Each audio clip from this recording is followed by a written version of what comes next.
Hi friends, welcome to KR Rangoli and recipes. ఈరోజు మీరు చూడబోయే రెసిపీ దూధీ నా ముఠియా.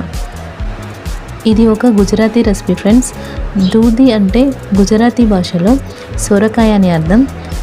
ఈ రెసిపీ చాలా హెల్దీ, అలాగే టేస్ట్ కూడా చాలా బాగుంటుంది. దీన్ని టిఫిన్గా, స్నాక్స్గా, పార్టీస్లో స్టార్టర్స్గా కూడా యూజ్ చేయొచ్చు. చాలా బాగుంటుంది టేస్ట్. తప్పకుండా ట్రై చేయండి. ఎలా చేయాలో చూసేద్దాం. ముందుగా ఒక సొరకాయ తీసుకొని దానికి ఇలా పొట్టు తీసేసి ఇలా తురుము చేసుకోవాలి. నేను 2 ముక్కలుగా చేసుకొని తర్వాత ఇలా తురుము చేసుకుంటున్నాను. ఈ విధంగా చేసిన తర్వాత ఒక క్లాత్ తీసుకొని దాంట్లో ఈ తురుముని వేసేసి వాటర్ తీసేయాలి ఫ్రెండ్స్. ఎంతవరకు వీలైతే అంతవరకు మనం వాటర్ తీసేయాలి. ఈ సొరకాయ నుండి తీసిన వాటర్ మనకు యూజ్ అవ్వవు కాబట్టి పక్కన పెట్టేసేయాలి. ఆ తర్వాత 5 నుండి 6 వరకు ఎల్లిపాయలు, 8 నుండి 10 వరకు పచ్చిమిర్చి, అలాగే కొద్దిగా అల్లం తీసుకొని వీటన్నిటిని గ్రైండ్ చేసుకోవాలి. ఒక మిక్సింగ్ బౌల్ తీసుకొని 1 కప్ సొరకాయ తురుము దాంట్లో వేసుకోవాలి. ఈ 1 కప్ సొరకాయ తురుముకి మిగతా ఇంగ్రీడియంట్స్ అన్నీ ఎలా తీసుకోవాలో చూసేద్దాం. మనం గ్రైండ్ చేసి పక్కన పెట్టుకున్న పేస్ట్ ఉంది కదా, అది కూడా దీంట్లో వేసేసుకోవాలి. దీంట్లో ఈ పచ్చిమిర్చి పేస్ట్ మాత్రమే వేసుకోవాలి. కారం పొడి అసలే వాడకూడదు. ఇప్పుడు దీంట్లోనే కొద్దిగా వంట సోడా వేసుకోవాలి, కొద్దిగా చక్కెర, అదేవిధంగా కొద్దిగా పసుపు, కొద్దిగా నిమ్మరసం, మీడియం సైజు నిమ్మకాయ మొత్తం వేసేసుకోవాలి. కొద్దిగా కొత్తిమీర వేసుకుందాం. కావాలంటే ఇంకా యాడ్ చేసుకోవచ్చు. కొత్తిమీర ఎంత వేసుకుంటే టేస్ట్ అంత బాగుంటుంది. ఇప్పుడు టేస్ట్కి సరిపడా ఉప్పు, అలాగే కొద్దిగా గరం మసాలా కూడా వేసుకుందాం. గరం మసాలా కావాలంటే వేసుకోవచ్చు, లేదంటే ఆప్షనల్. ఇప్పుడు వీటన్నిటిని చక్కగా మిక్స్ చేసుకుందాం. ఆ తర్వాత ఒక కప్పు గోధుమ పిండి తీసుకొని ఆ కప్పు గోధుమ పిండిలో నుంచి 1/2 కప్ మాత్రమే దీంట్లో వేసుకుందాం. ఇప్పుడు ఈ మిశ్రమాన్ని వేళ్ళతో మాత్రమే మిక్స్ చేసుకోవాలి. అంటే గట్టిగా ప్రెస్ చేయకూడదు. గట్టిగా ప్రెస్ చేస్తే సొరకాయలు ఉన్న వాటర్ మొత్తం బయటకు వచ్చేసి పిండి మొత్తం మెత్తగా అవుతుంది. ఈ విధంగా వేళ్ళతో మాత్రమే మిక్స్ చేసుకున్న తర్వాత టేబుల్ స్పూన్ శనగపిండి వేసుకుందాం.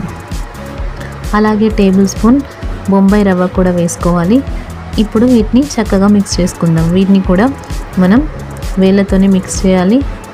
ఇప్పుడు మనం మిగిలిన గోధుమ పిండిని కూడా తీసేసుకుందాం. అంటే ముందు మనం 1/2 కప్ మాత్రమే తీసుకున్నాం కదా, ఆ మిగిలిన గోధుమ పిండి కూడా దీంట్లో మిక్స్ చేసుకోవాలి.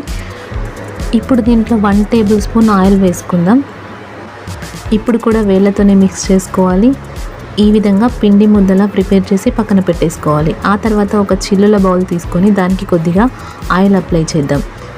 ఇప్పుడు పిండి తీసుకొని ఓవెల్ షేప్లో ప్రిపేర్ చేసేసి వాటిని ఈ చిల్లుల బౌల్లో పెట్టేద్దాం. ఒక్కో దానికి కొద్దిగా గ్యాప్ ఉంచాలి, టచ్ అవ్వకుండా చూడాలి. ఈ విధంగా ఈ పిండి ముద్దల్ని దీంట్లో పెట్టేసిన తర్వాత స్టవ్ ఆన్ చేసి ఒక బౌల్లో కొన్ని వాటర్ పెట్టి ఈ చిల్లుల బౌల్ని దానిపైన పెట్టేయాలి. ఇప్పుడు ఇవి ఒకదానికొకటి అతుక్కోకుండా 1 టేబుల్ స్పూన్ ఆయిల్ వేసుకుందాం. ఇప్పుడు ఈ బౌల్ పైన ఒక ప్లేట్ పెట్టేసి 15 to 20 మినిట్స్ కుక్ చేసుకుందాం. 20 మినిట్స్ తర్వాత వీటిని బయటకు తీసి 10 to 15 మినిట్స్ చల్లార్చుకోవాలి.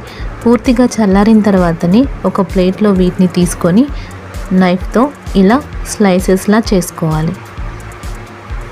పూర్తిగా చల్లారిన తర్వాత మాత్రమే ఈ విధంగా స్లైసెస్లా చేసుకోవాలి.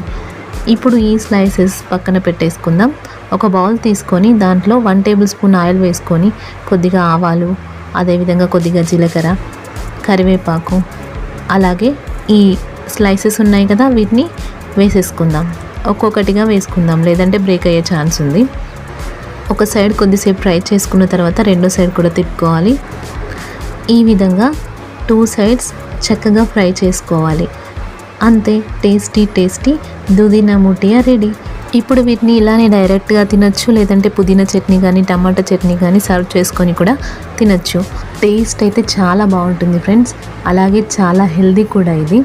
తప్పకుండా ట్రై చేయండి. ఈ వీడియో మీకు నచ్చిందని అనుకుంటున్నాను. నచ్చితే లైక్ చేయండి, షేర్ చేయండి, కామెంట్ చేయండి. మన ఛానల్ని ఫస్ట్ టైం చూసిన వాళ్ళైతే సబ్స్క్రైబ్ చేసుకోండి. Thank you for watching.